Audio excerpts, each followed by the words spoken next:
happens.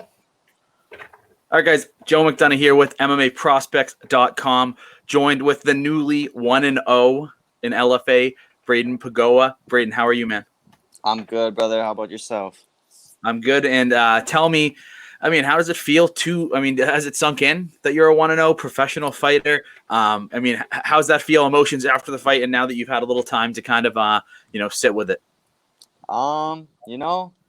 Feels like another day. Still not paying my bills yet. Still got to go to work. It's just another day, but it's a step in the right direction, and I'm excited for the future. Mm-hmm. And talk to me about competing with LFA. Obviously a breeding ground for the UFC and higher level talent. Bellator, all of this stuff.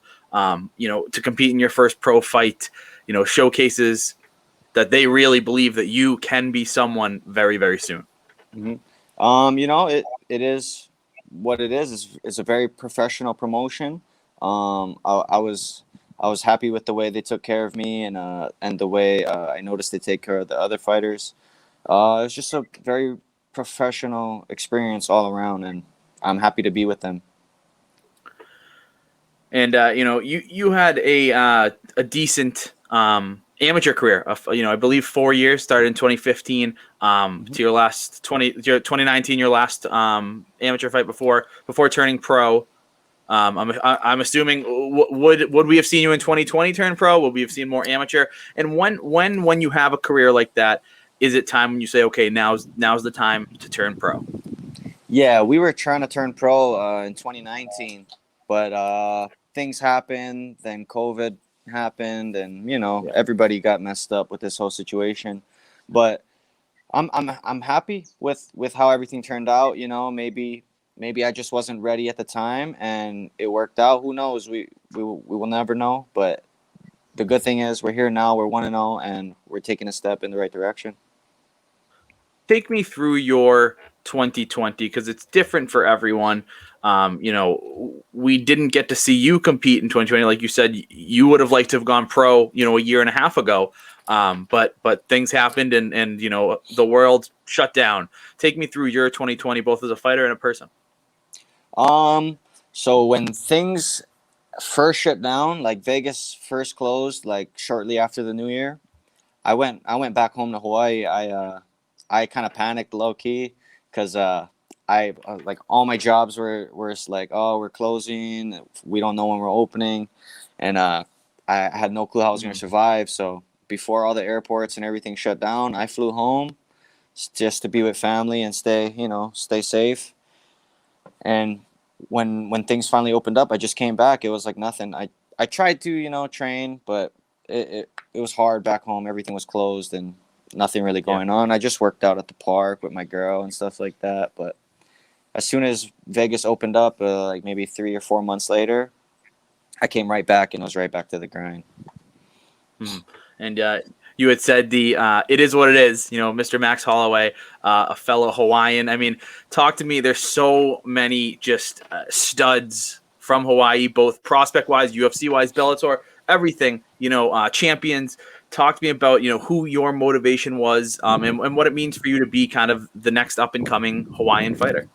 Mm-hmm. Max is always. I've been a fan of Max since I was a young kid. My biggest inspiration would be my cousin Colin, who got me into fighting, and he would be fighting on the same cards as Max, and I would see him. I didn't know. I was a kid, so I didn't know who he was, but the way he fought and everything was so exciting to me. He was very, very flashy and a dog, and those two guys out of Hawaii. Hawaii fighters got so much talent and so much skill. We got heart. Just we're kind of left behind, being on an island in the middle of nowhere. So it's good to get some recognition for the Hawaii boys. Mm-hmm. And I personally, whenever I see that Hawaiian flag or hear someone mention from Hawaii, I automatically just get pumped to see that fight because you just know it's going to be a banger. You had mentioned that you're working still. It's not paying the bills yet. Only want to know. Talk to me, and this is something I always find intriguing with prospects, is how tough it is and how much of a lifestyle change it is to be working while training, because training itself is a lifestyle. It is. It's tough. You really got to find that balance of just making it happen, and just deciding what's more important. Like some guys they get caught up in working jobs that you're obligated to be there full time, and I'm blessed to live in Vegas where things are pretty cheap and I don't need to, but I'm willing to just get by paycheck to paycheck, work as little as possible. I'm not trying to make my money off of working. I'm just trying to support it just enough.